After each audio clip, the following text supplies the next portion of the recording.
Assalamu alaikum warahmatullahi wabarakatuh. Welcome to the class Nursery class.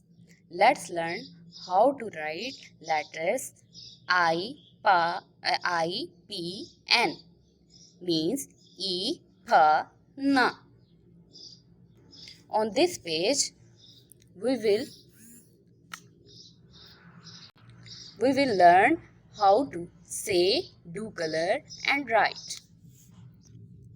I as an insect. P as a pineapple.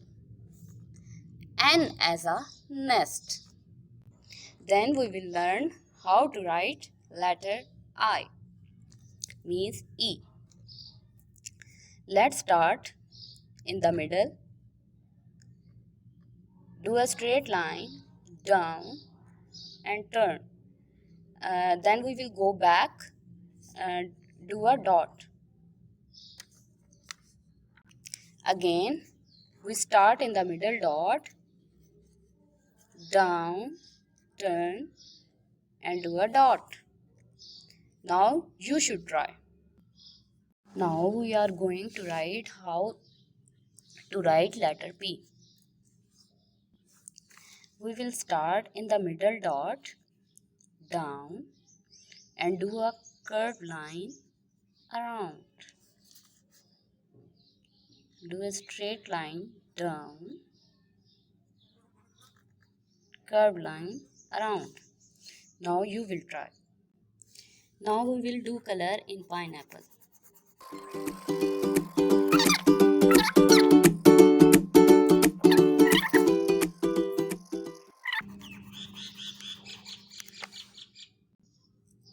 How to write N, letter N. We will start in the middle, do a straight line down, then we go back up, curved line down.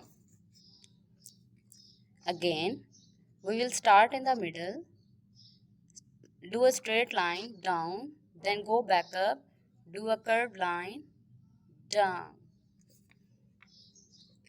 Now you should try. Next, we will do color in the nest. N as a nest. N as a nest. N a nest. Okay, dear kids, now you should try how to write Ipana, letter I, P, N. Dear parents, if you have any question, then ask to me. Take care. Allah Hafiz.